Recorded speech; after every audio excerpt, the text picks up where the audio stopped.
बहुत दिन हुए किसी नगर में एक बूढ़ी विधवा रहती थी। उसका पति मरते समय एक पुत्र छोड़ गया था। इकलौता पुत्र ही उस बेचारी का एकमात्र सहारा था, इसलिए वो अपने पुत्र को प्राणों से भी अधिक प्यार करती थी। पढ़ लिख कर वो विद्वान बने, इसलिए बूढ़ी विधवा ने लड़के को पाठशाला में दाखिल करा दिया था। लड़का नित्य नियम पूर्वक पाठशाला जाता और मन लगा कर पढ़ता। धीरे धीरे दिन बीतने लगे। एक रात उस लड़के ने स्वप्न देखा कि उसका विवाह प्रतापगढ़ राज्य की राजकुमारी के साथ हो गया। आँख खुलने पर उसे बड़ी खुशी हुई और वो खिलखिलाकर हंसने लगा। किंतु दूसरे ही क्षण उसने सोचा, कहाँ प्रतापगढ़ राज्य की राजकुमारी और कहाँ मैं गरीब विधवा का पुत्र। इसलिए ये स्वप्न झूठा है और वो सिसक सिसक कर रोने लगा। उसका हंसना रोना सुनकर उसकी माँ ने पूछा, क्या बात है बेटा, अभी तो तू हंस रहा था, इतने में ही रोने क्यों लगा? लड़के ने कोई उत्तर नहीं दिया। रोज की तरह उस दिन भी वो पाठशाला गया तो वहां भी स्वप्न की याद करके हंसने लगा। गुरुजी उसके हंसने और रोने का कारण पूछने लगे तो उन्हें भी उसने कुछ नहीं बताया। इस बात से गुरुजी नाराज हुए और दंड देकर कारण बताने को विवश करने लगे, परंतु लड़के ने कुछ भी नहीं बताया। शाम को जब छुट्टी हुई तो लड़का रोता हुआ घर आया। उसकी दशा देखकर बूढ़ी विधवा बहुत दुखी हुई। उसने तुरंत ही सूरजभान राजा के पास जाकर पाठशाला के गुरुजी की शिकायत कर दी। राजा सूरजभान ने गुरुजी को बुलाकर लड़के को दंड देने का कारण पूछा तो गुरुजी बोले, महाराज, जब मैं सभी लड़कों को पढ़ा रहा था तो ये लड़का हंसने और रोने लगा। मैंने इससे कारण बताने को कहा तो इसने इनकार कर दिया, इसलिए मैंने इसे दंड दिया। किंतु फिर भी इसने हंसने और रोने का कारण नहीं बताया।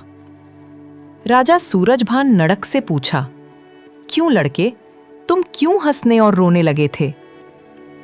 परंतु लड़के ने राजा सूरजभान को भी कुछ उत्तर नहीं दिया। राजा सूरजभान ने लड़के की धृष्टता से रुष्ट होकर उसे कारागार में बंद करने का हुक्म दे दिया। राजा सूरजभान के आगे विधवा का क्या वश चलता।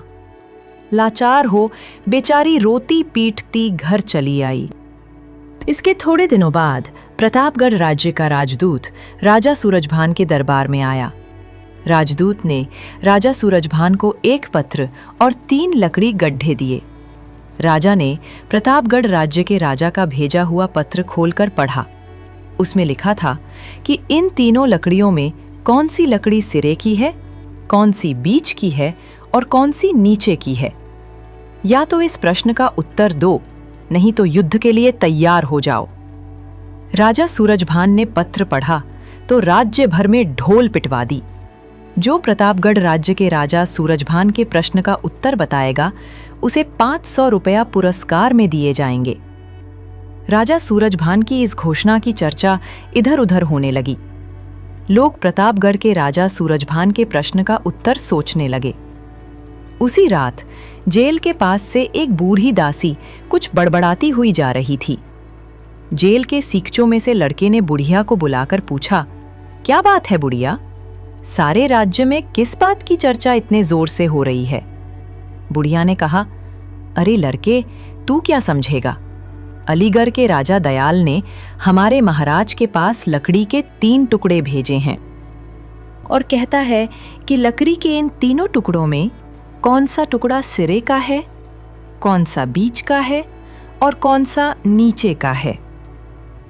या तो इस प्रश्न का उत्तर दो, नहीं तो उसके साथ युद्ध के लिए तैयार हो जाओ। इस प्रश्न का उत्तर बताने वाले के लिए राजा सूरजभान ने 500 रुपए पुरस्कार देने की घोषणा की है। लड़के ने कहा, अरे ये कौन सा मुश्किल प्रश्न है, ये तो मैं बता सकता हूं।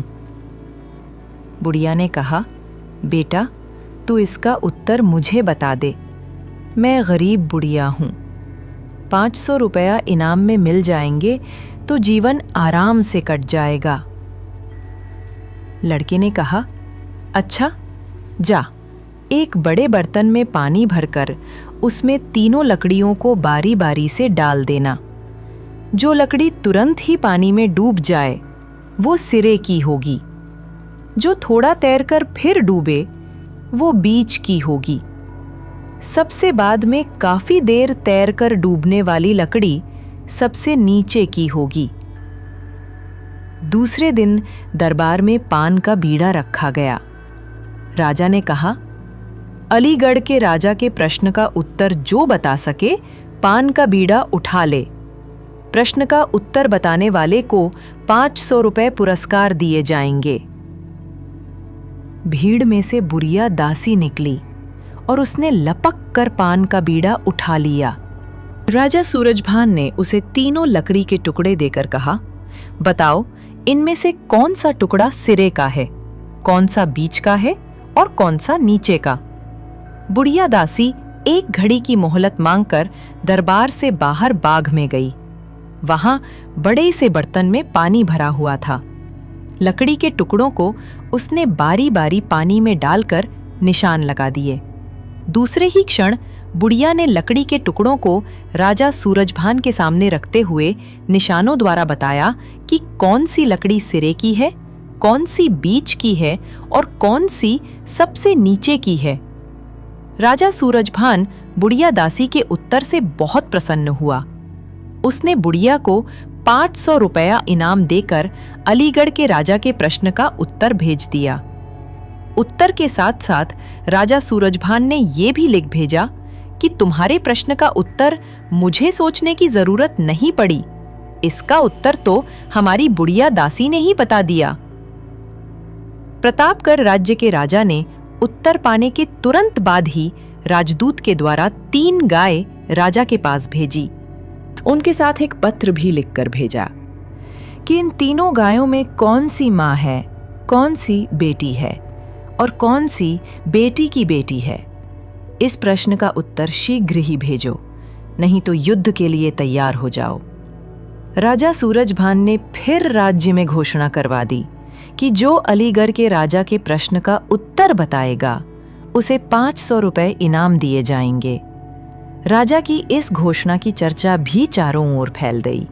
उसी रात फिर जब बुढ़िया दासी जेल के पास से गुजर रही थी तो जेल के सीकचों में बंद लड़के ने पूछा, बुढ़िया, आज राजा सूरजभान ने क्या घोषणा की है जिसकी चर्चा चारों ओर हो रही है। बुढ़िया ने कहा, बेटा, इस बार भी अलीगढ़ के राजा ने हमारे महाराज के पास पत्र भेजकर प्रश्न पूछा है। पत्र में लिखा है कि यदि प्रश्न का उत्तर नहीं भेजोगे तो युद्ध के लिए तैयार रहना। लड़के ने पूछा, अलीगढ़ के राजा ने इस बार कौन सा प्रश्न पूछा है। बुढ़िया ने बताया, राजा ने इस बार 3 गायों को भेजकर पूछा है कि इनमें कौन सी माँ है, कौन सी बेटी है और कौन सी बेटी की बेटी है। तीनों गाय देखने में बिल्कुल एक जैसी ही लगती हैं। लड़के ने कहा, यह तो बड़ा आसान प्रश्न है। बुढ़िया ने कहा, बेटा, यदि तू इस प्रश्न का उत्तर जानता है तो मुझे बता दे, भगवान तेरा भला करेंगे। लड़के ने बताया, अच्छा जा, एक जगह हरी घास का ढेर इकट्ठा करके उसके चारों ओर बांस का घेरा बना देना। घेरा इतना ऊंचा हो कि गायें आसानी से ना कूद सकें। इससे पूर्व गायों को 2 दिन भूखी रखना। तीसरे दिन उन्हें घास के ढेर के पास छोड़ देना। जो गाय पहले घेरा फादकर घास खाने के लिए अंदर घुस जाए उसे बेटी की बेटी समझना। जो गाय जरा रुककर घेरा फांदने की कोशिश करे उसे बेटी समझना और जो सबसे आखिर में घेरे को फादकर घास खाने को जाए उसे मां समझना। बुढ़िया दासी लड़के की बताई हुई विधि को दिमाग में रखकर घर चली गई। दूसरे दिन जब दरबार लगा और पान का बीड़ा रखकर राजा ने अपनी घोषणा फिर से दोहराई तो बुढ़िया दासी ने लपक कर पान का बीड़ा उठा लिया। बोली, महाराज, अलीगढ़ के राजा के प्रश्न का उत्तर मैं दूंगी, किंतु इसके लिए मुझे 3 दिन का समय चाहिए और तीनों गायों को मेरी इच्छा अनुसार एक अलग स्थान पर रखा जाए। उनकी देखरेख मैं जैसा चाहूंगी करूंगी। राजा ने बूढ़ी दासी की शर्तें स्वीकार कर ली और गायों को उसके हवाले कर 3 दिन का समय दे दिया। तीसरे दिन दरबार लगने से पूर्व बुढ़िया ने युवक की बताई हुई विधि से प्रश्न का उत्तर निकाल लिया था। जब दरबार लगा तो बुढ़िया ने गायों को क्रमशः खड़ी करके उत्तर बता दिया। इस बार भी राजा ने प्रसन्न होकर बुढ़िया को 500 रुपया इनाम दिए और अलीगढ़ के राजा के प्रश्न का उत्तर लिखकर भेज दिया। अपने दूसरे प्रश्न का उत्तर प्राप्त करने के बाद अलीगढ़ के राजा ने तीसरा पत्र लिखकर भेजा। अलीगढ़ के राजदूत ने जब तीसरा पत्र राजा सूरजभान को दिया तो राजा सूरजभान ने खोल कर पढ़ा। उसमें राजा ने लिखा था, मेरे पलंग के चारों पायों के नीचे 4 सोने की ईंटें रखी हुई हैं। यदि आपके राज्य का कोई चोर इन्हें चुरा सकता है तो ले जाए, नहीं तो हमारे साथ युद्ध के लिए तैयार हो जाइए। राजा सूरजभान ने इस कार्य को करने वाले के लिए भी इनाम रखकर घोषणा करवा दी, किंतु किसी ने भी इस कार्य के लिए बीड़ा नहीं उठाया। फलस्वरूप सारे राज्य में बेचैनी सी फैल गई। उस रात भी बुढ़िया दासी जब जेल के पास से जा रही थी तो लड़के ने पूछा, क्या बात है बुढ़िया, आज राजा ने कैसी घोषणा की है जिसके कारण सारे राज्य में बेचैनी सी फैली हुई है? बुढ़िया ने कहा, बेटा कुछ मत पूछो, अलीगढ़ के राजा का एक तीसरा पत्र और आया है। उसमें उसने लिखा है कि मेरे पलंग के पायों के नीचे 4 सोने की ईंटें रखी हैं। उन्हें यदि तुम्हारे राज्य का कोई चोर चुरा कर ले जा सकता है तो ले जाए, नहीं तो युद्ध की धमकी दी है। लड़के ने कहा, अरे बुढ़िया, ये भी भला कोई मुश्किल काम है, इसे तो मैं करके दिखा सकता हूं। बुढ़िया तुरंत राजा सूरजभान के पास दौड़ कर गई और बोली, महाराज, चिंता करने की कोई बात नहीं। अलीगढ़ के राजा की सोने की ईंटें तो जेल में बंद विधवा का लड़का चुरा लाने को तैयार हैं। राजा सूरजभान ने पूछा, सच? बुढ़िया ने बताया, हाँ महाराज, अभी अभी उसने मुझसे कहा है कि वो अलीगढ़ जाकर सोने की ईंटें चुराकर ला सकता है। राजा ने प्रसन्न होकर विधवा के लड़के को जेल से निकालकर दरबार में पेश करने को कहा। विधवा का लड़का जब जेल से निकालकर लाया गया तो राजा सूरजभान ने पूछा, क्या तुम अलीगढ़ के राजा के पलंग के नीचे रखी हुई सोने की ईंटें चुराकर ला सकते हो? लड़के ने उत्तर दिया, हाँ महाराज, मैं अलीगढ़ के राजा के पलंग के नीचे रखी सोने की ईंटें चुराकर ला सकता हूं, परंतु 6 महीने के लिए 2 नौकर और रास्ते का पूरा खर्च आपको देना होगा। राजा ने उसे 2 नौकर और 6 महीने के लिए पूरा मार्ग व्यय दे दिया। दूसरे दिन लड़का अलीगढ़ के लिए रवाना हो गया। विधवा का लड़का जब अलीगढ़ राज्य में पहुंचा तो उसे पता लगा कि राजा ने अपने महल के चारों ओर गहरे पानी की नहर खुदवा दी है, जिससे चोर पानी पार करके आने लगे। तो पता लग जाए, नौकरों चाकरों के आने के लिए केवल एक छोटा सा पुल बना हुआ था, जिस पर हर वक्त सिपाहियों का कड़ा पहरा रहता था। इसके अतिरिक्त चोर का अता पता बताने के लिए राजा ने एक ज्योतिषी भी बैठा रखा था। विधवा का लड़का जब अलीगढ़ के बाजारों में रहने लगा तो ज्योतिषी ने राजा को खबर कर दी कि चोर ने राज्य की सीमा में प्रवेश कर लिया है। राजा ने सिपाहियों को सतर्क रहने की आज्ञा दे दी। विधवा के लड़के ने जब वहां की दशा अच्छी तरह देख ली तो एक तालाब में डूब डूब कर कई दिनों तक सांस रोकने का अभ्यास करने लगा। थोड़े ही दिनों में जब लड़के ने काफी देर तक सांस रोकने का अभ्यास कर लिया तो एक दिन राजा के घोड़े के लिए घास ले जाने वाले से उसने बात की। लड़के ने उससे कहा, घास वाले, तू यदि घास के गट्ठर में छिपाकर मुझे राजा के पास पहुंचा दे तो मैं तुझे मुंह मांगा इनाम दूंगा। पहले तो घास वाला बहुत झुंझुलाया, किंतु जब लड़के ने खूब लालच दिया तो वो तैयार हो गया। दूसरे दिन रात को जब घोड़े के लिए घास लेकर वो पुल पार करने लगा तो गट्ठर में लड़के को भी बांध कर ले गया। इस तरह पुल पार होकर जब लड़का राजा के महल के पास पहुंचा तो ज्योतिषी ने राजा को फिर सचेत कर दिया, महाराज, चोर महल के बिल्कुल करीब आ गया है। राजा ने सिपाहियों को एकदम सतर्क रहने की आज्ञा दे दी। सिपाही एक एक चीज को ध्यान से देखते हुए महल के चारों ओर पहरा देने लगे।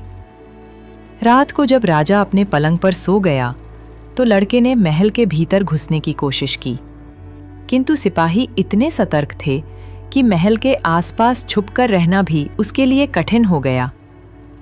आखिर वो धीरे से नहर में घुसकर पानी में मुर्दा बनकर तैरने लगा।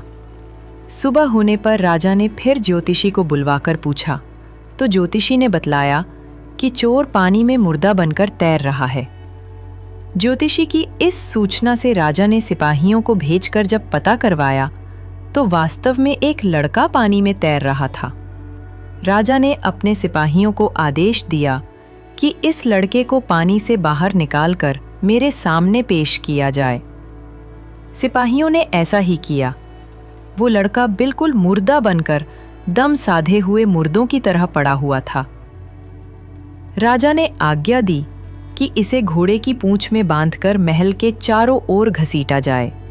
अगर ये जिंदा होगा तो सड़क पर जाने से जरूर चीखें चिल्लाएगा, और यदि मुर्दा होगा तो कितनी भी चोट लगे पर ये ऐसे ही रहेगा।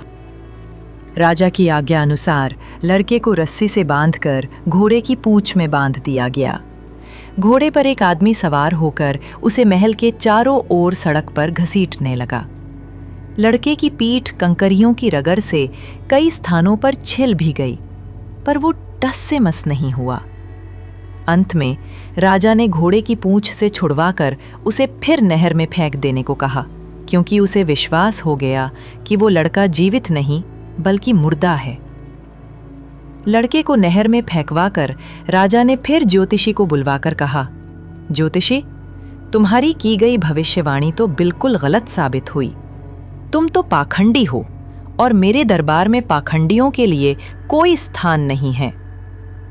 फिर राजा ने उसी समय सैनिकों को आदेश दिया कि ज्योतिषी को कारागार में डाल दिया जाए।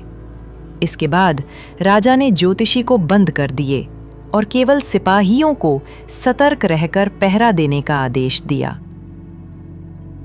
लड़का सुमन नहर से उस पार निकलकर अपने डेरे में पहुंच गया। 2-4 दिन शरीर की चोटों की मरहम पट्टी करने के बाद एक दिन फिर वो घसियारे हेमंत से मिला। घसिया हेमंत काफी धन पाने के बाद उसे घास के गट्ठर में बांधकर राजा के घुटसाल में छोड़ आया। ठीक आधी रात को जब राजा सो गया और सिपाही पहरा दे रहे थे तो वो सुमंत एक काला कपड़ा ओढ़कर नावदान के रास्ते महल के भीतर घुस गया। भीतर जाकर देखा कि एक सुंदर सजे हुए कमरे में 2 पलंगों पर राजा और उसकी लड़की सोई हुई है।